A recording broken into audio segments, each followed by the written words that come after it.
Bawat kwento may kwenta. Bawat istorya, ikaw ang bida. Kwento natin. Kwentong Palawan!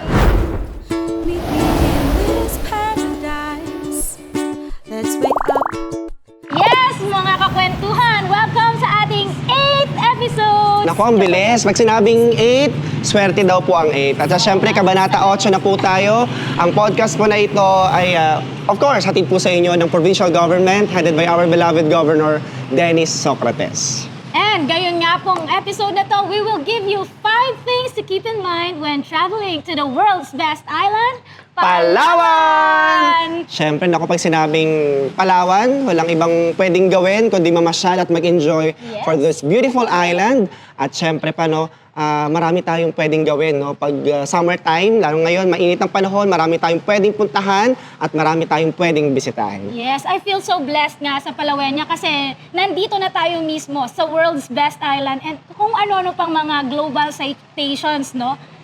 At syempre, no, every time you travel, syempre kailangan iniisip din namin yung kalagayan ninyo at syempre dapat safe tayo na pupunta sa mga lugar na pupuntahan natin every time we enjoy. Syempre, aside from nag-enjoy tayo, dapat isinaasalang-alang din natin yung security at syempre yung safety ng ating mga travelers. Ayan, so number 1 tip para po sa ating mga travelers that really want to go here in Palawan. Siyempre, number 1 tip namin sa inyo, kailangan naka-ready ang inyong mga cameras, Yes. video or photos. At siyempre, dahil sabi nga nila, ang photos, no? Ito po ang magsiserve as your legacy ng pinuntahan ninyo. Kung ito yung magsisilbing resibo. Memorabilia nyo. Oo, so kailangan ready tayo, especially yung mga power bank, dapat naka-full charge yan. Siyempre, isa rin, dapat hindi nyo ma-miss yung mga beautiful places and beautiful spot dito sa Palawan. Marami tayong mga Instagrammable spot and places na Almost every spot, Instagrammable. Instagrammable. So again, number 1 tip namin sa inyo, ready pa ang inyong camera, photo, and video. Oh, and another tip pala, kasi na-experience ko sa El Nido, nakabili ako ng parang substandard siguro yun na cellphone casing na sinasabing waterproof daw. Kaso, nung paglubog namin sa, sa tubig, goodbye, na cellphone ko. Yun. Kasama na yung lahat ng mga gandang photos namin sa El Nido. So, make sure na when you buy yung mga cellphone casing That's na right. sinasabing waterproof, make sure na it's standard. And yun nga, napaka-importante ng visual diary, di ba, when we are traveling. That's so, right. ingatan po natin, lalo na mga cellphone, dahil usually dito na rin tayo kumukuha ng ating mga memorabilia, di ba? That's right. Oo. Next Tip natin. Tip number 2, research about the place you are going to visit. So kahit saan naman tayo pumunta, di ba, as travelers, we need to do some research Correct, para oo. unang-una, it will help us be culturally sensitive, di ba? Kasi bawat lugar na puntahan natin, may kanya-kanya po tayong kultura, natatanging kultura. So napaka-importante po that we do research. At the same time, it will help us prepare for our travel. Kasi kapag well-prepared din tayo, tuloy-tuloy din yung ating adventure, That's diba? right. And we can also maximize our time. Diba? Hindi tayo magsasayang ng oras. Oo. Every time na pupunta na tayo doon, we are all ready. Kumbaga, alam na natin agad all about things doon sa particular area na pupuntahan natin. Di ba? And kapag somehow may itinerary na rin tayo, hindi na rin tayo mawawala. Like, kunyari naman tayong Palawenyo, pumunta sa ibang bansa, kung well-planned ang itinerary, hindi na maaksaya yung oras natin pag mawawala tayo. And same goes true para sa ating mga foreign tourists, local tourists who would like to visit Palawan. That's right. So, tip number 3 po namin sa inyo, ni Partner Chin, syempre, transact only to our Department of Tourism, tour operators or mga travel agencies natin. Syempre, marami tayong nababalitaan na mga nasa scam, di ba? Kumbaga, normally kasi sa mga terms and conditions ng ating mga tour operators, they require our 50% down payment upon confirmation ng kanilang mga bookings. So, sa lahat po, transact only with DOT accredited tour operators and travel agencies. Kasi mahirap na instead na mag-enjoy tayo, no, excitement, napapalitan ito ng trauma.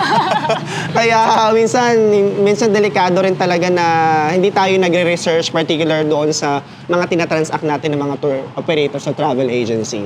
Pero we believe naman in Palawan, oo, as much as we wanted, ang regulation, no, yung policy ng ating government, especially ng ating mga tourism sector, ay talang maigting na pinatutupad yan dito sa atin. Okay, now tip number 4. Be very specific of your airport of entry. Kasi marami na po tayong airport dito sa Palawan. And yun nga, yung geographically speaking, we are long and narrow yung ating lugar, and we are the largest province in the country.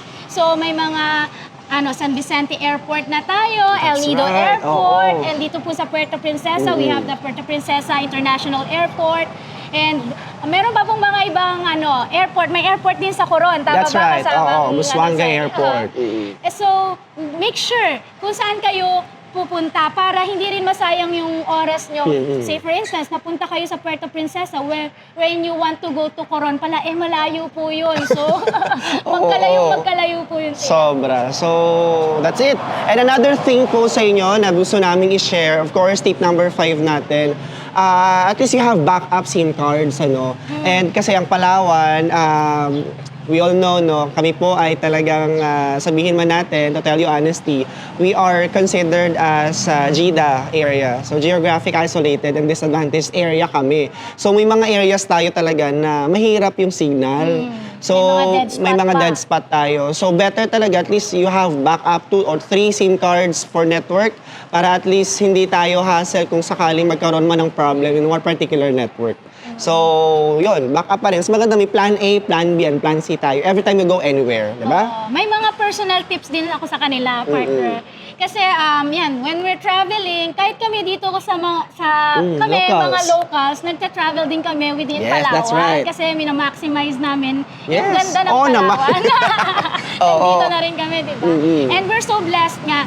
So, pag nagta-travel kami, we bring with us sunblock lotion para Yes. syempre ang skin protected pa rin Oo. kahit na we're enjoying under the sun.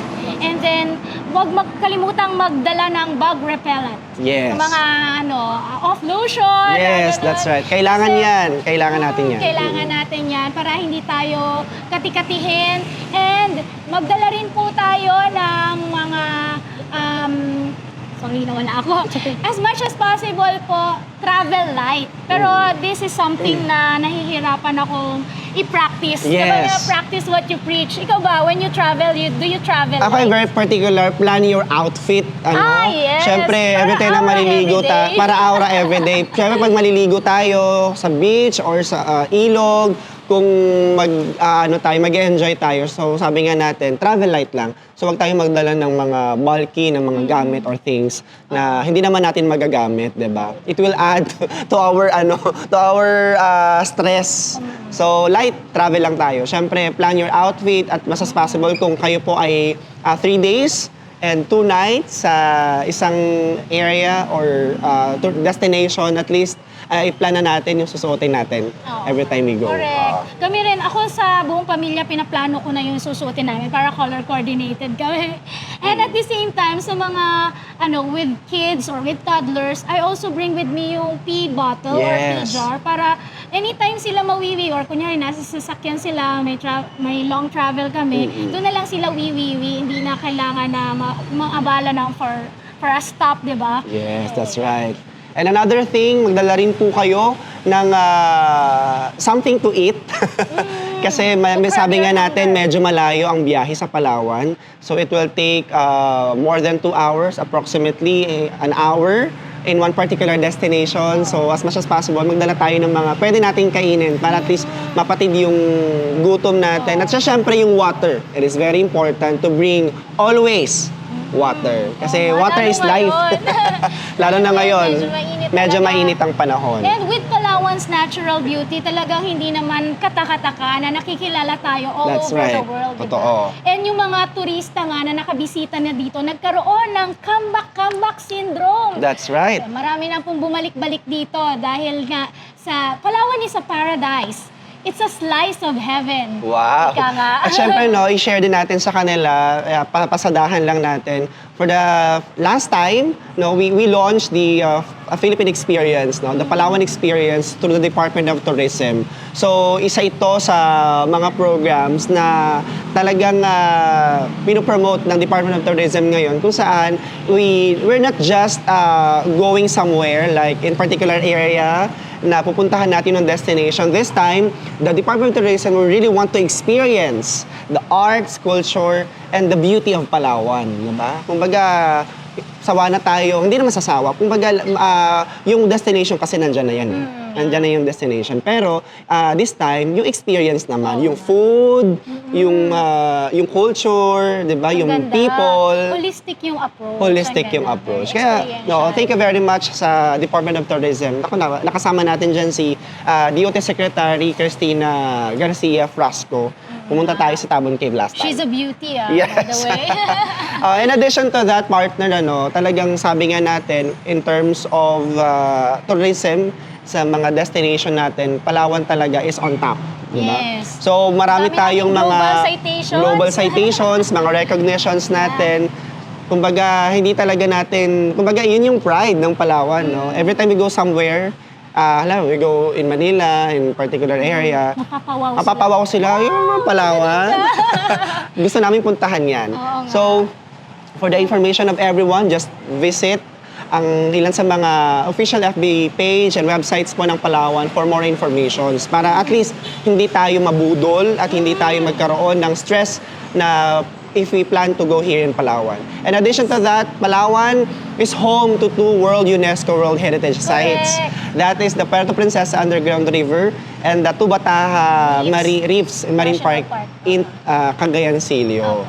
So, marami pa tayong mga, especially mga island destinations natin. Oo. Marami pa tayong pwedeng Sawa puntahan. tayo dyan.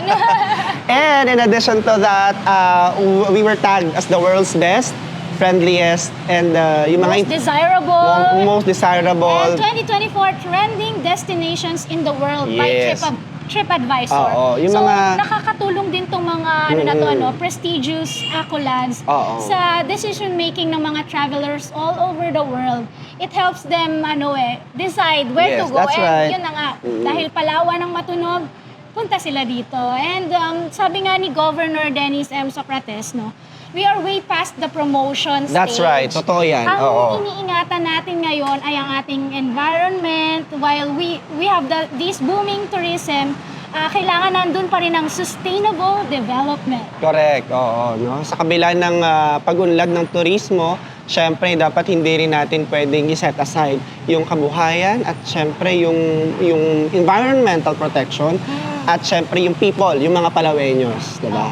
By the So- way, partner, itong mga tips na ito ay mula sa ating Provincial Tourism Office ng Pamahalang Panlalawigan ng Palawan. Kaya At thank syempre- you sa ating Tourism Office. Sa inyo pong lahat, thank you very much for always supporting sa lahat po ng mga kaganapan ng provincial government at sa lahat po ng mga information at mga kwento na pwede po namin i-share sa inyo. For more information and events na gusto po ninyong malaman, just visit our official FB page, ang PIO Palawan. For YouTube channel, just visit PIO also. Alright. And ano ba ang pa-hashtag natin dyan? Hindi tayo pwede magpaalam without hashtag.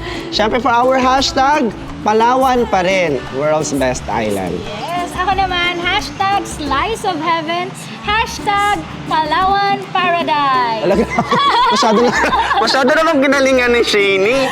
Sa inyo pong lahat, thank you very much dahil sa bawat kwento may kwenta. Bawat istorya, ikaw ang bida. Kwento natin, Kwentong Palawan!